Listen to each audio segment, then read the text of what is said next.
নমস্কার, আমি উর্না। শুরু করছি প্যারালাল ঝলক। ডিজিটাল মিডিয়ায় এই প্রথমবার আপনারা দেখছেন বাংলায় খেলার বুলেটিন। চলুন এবার দেখে নিই ফুটবলের সব খবর।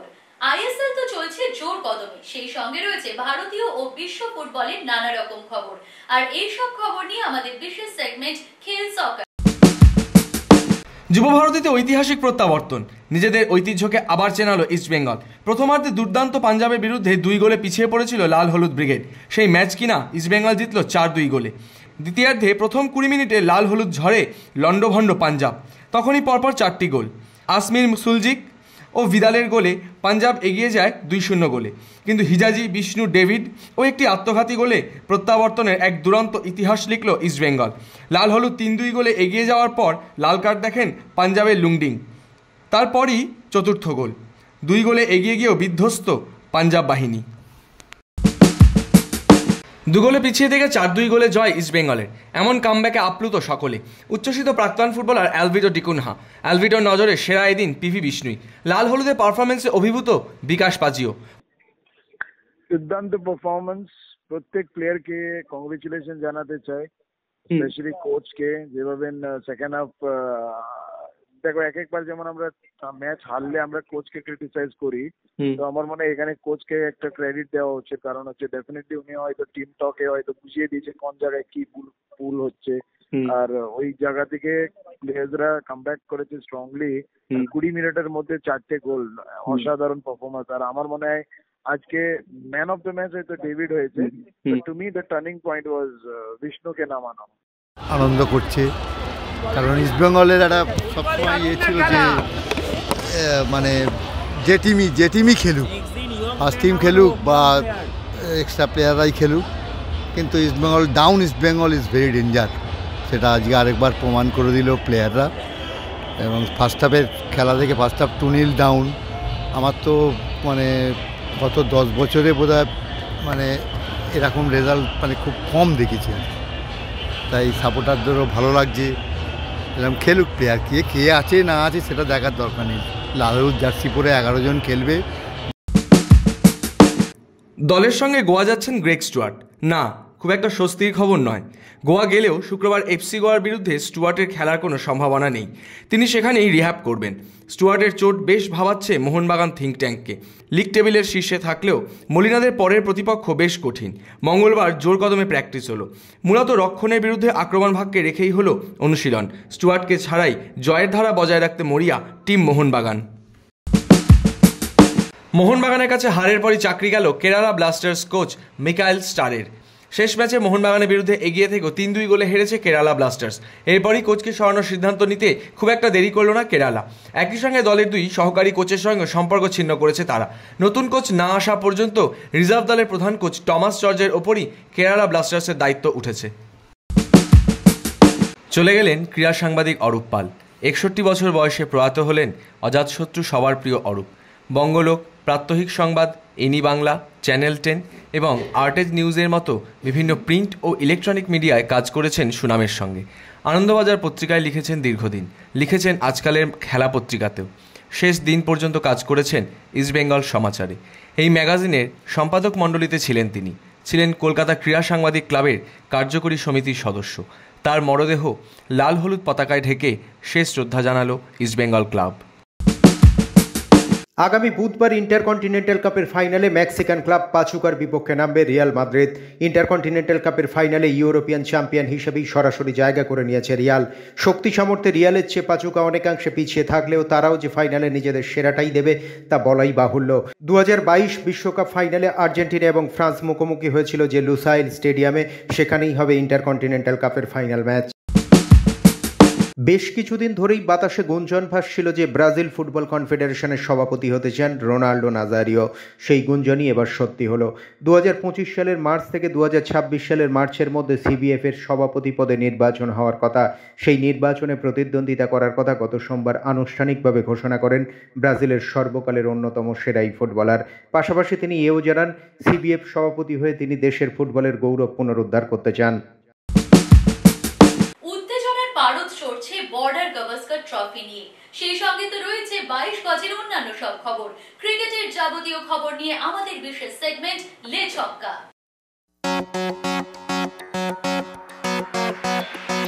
জসপ্রীত বুমরা, আকাশদীপ সিং এর ব্যাটিংয়ে ভর করে ফলোয়ান বাঁচিয়ে অস্ট্রেলিয়ার স্বপ্ন ভাঙল ভারত। চতুর্থ দিন ভারতের প্রধান লক্ষ্য ছিল ফলোয়ান বাঁচানো, কিন্তু KL রাহুল এবং তারপর রবীন্দ্র জাদেজার সাজঘরে ফেরার পর থেকেই আশঙ্কার কালো মেঘ দেখা গিয়েছিল ভারতীয় দলের ওপরে। সেখানে যেন ফের একবার চাতা জসপ্রীত বুমরা। ব্যাট হাতে এদিন শুধু ক্রিজেই টিকে থাকলেন না, ভারতকে ফলোয়ান হওয়ার হাত থেকেও বাঁচালেন তিনি, সঙ্গে যোগ্য সঙ্গত আকাশদীপ সিংয়েরও। চতুর্থ দিনের শেষে ভারতের রান 9 উইকেটে 252, আকাশদীপ অপরাজিত 27 রানে এবং বুমরা দাঁড়িয়ে 10 রানে। বল হাতে রেকর্ডের পর ব্যাট হাতেও অস্ট্রেলিয়ার মাটিতে নতুন রেকর্ড গড়লেন জসপ্রীত বুমরা, সেই রেকর্ডের সঙ্গী আকাশদীপও। 10th উইকেট পার্টনারশিপে ভারতীয় জুটি হিসাবে সর্বোচ্চ রানের রেকর্ড গড়ল বুমরা আকাশদীপ জুটি। এদিন অস্ট্রেলিয়ার বিরুদ্ধে 10তম উইকেটে 39 রানের পার্টনারশিপ গড়েছে তারা। এর আগে ভারতীয় জুটি হিসাবে সর্বোচ্চ ছিল মনোজ প্রভাকর জাভাগল শ্রীনাথের জুটির রেকর্ড। চতুর্থ দিনের শেষে বুমরার রান 10 এবং আকাশদীপ অপরাজিত 27 রানে। চতুর্থ দিন ভারতীয় দলের প্রধান লক্ষ্য ছিল ফলোয়ান বাঁচানো। বুমরা আকাশদীপের হাত ধরে সেটা হওয়ার পরই ভারতীয় ড্রেসিং রুমে উচ্ছ্বাসে মাতলেন গৌতম গম্ভীর ও বিরাট কোহলি।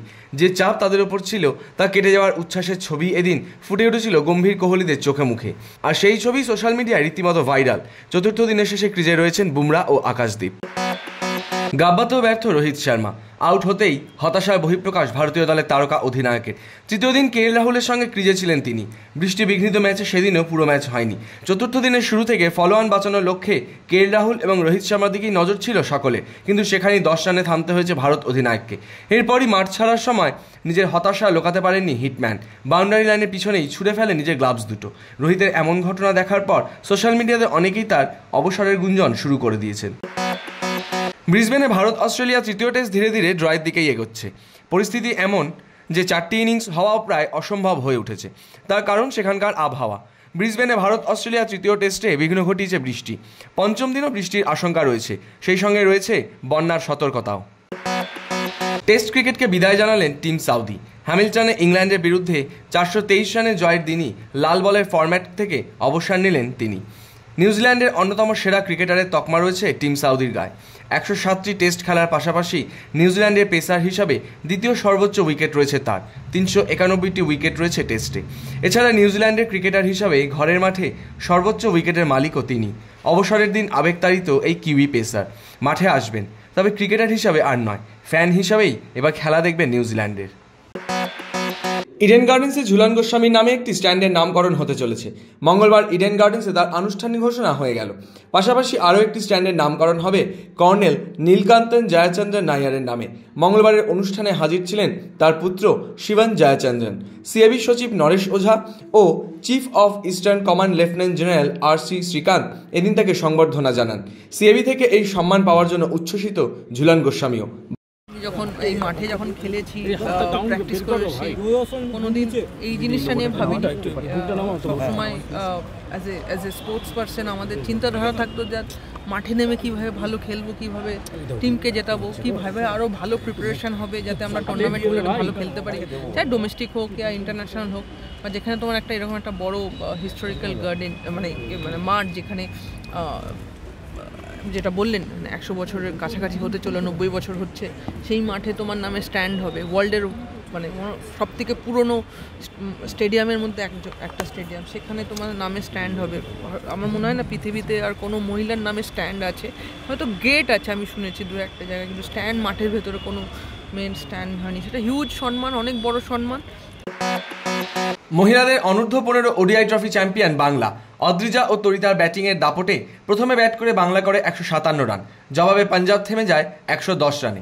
62 রান করে ম্যাচের সেরা হয়েছে অদ্রিজা সরকার। চ্যাম্পিয়ন হওয়ার পরই সিএবির তরফ থেকে 2 লক্ষ টাকা পুরস্কার ঘোষণা।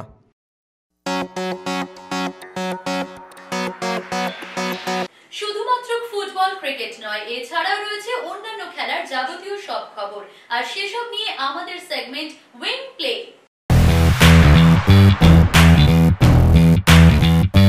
জুনিয়র এশিয়া কাপ হকির ফাইনালে 3বারের চ্যাম্পিয়ন চীনকে শুট আউটে হারিয়ে খেতাব ধরে রাখল ভারতের মহিলা হকি দল।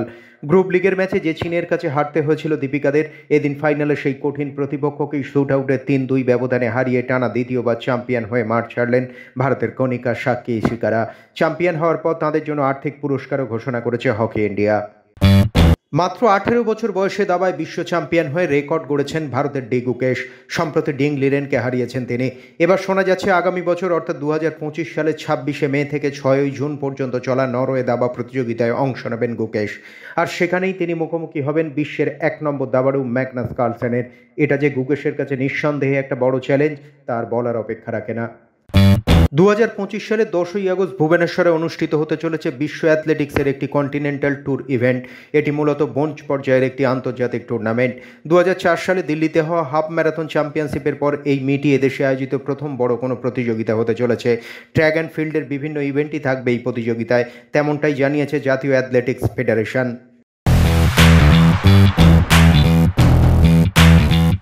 খেলার জগতে সারাদিন নানা রকমের মন্তব্য শোনা যায়, আর সেরা মন্তব্যের কোলাজ নিয়ে আমাদের সেগমেন্ট থ্রো ইন। বিদেশের মাটিতে ভালো মানের পেসারদের সামলাতে হলে ধৈর্য ধরতে হয়। প্রথম 20-30 ওভার বোলারদের সম্মান জানাতে হয়। চাপ সামলে বুঝতে হয় কখন রান তোলা যাবে। বিদেশের মাটিতে রান তোলার কাজটা সঠিক সময়ে করতে হয়। আমার মধ্যে অনেক কিছুই কাজ করছে, তার মধ্যে সবচেয়ে বড় হচ্ছে ব্রাজিলের ফুটবলকে আবারও পুরনো ছন্দে ফিরিয়ে আনা।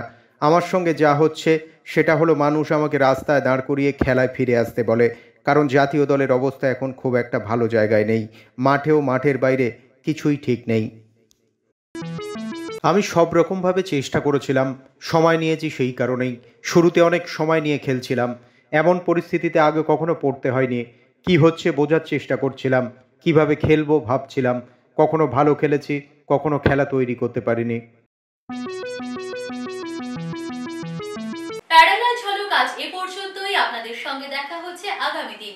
খেলার জগতের যাবতীয় সব খবর নিয়ে দেখতে থাকুন প্যারালাল ঝলক প্রতিদিন রাত 10টায়।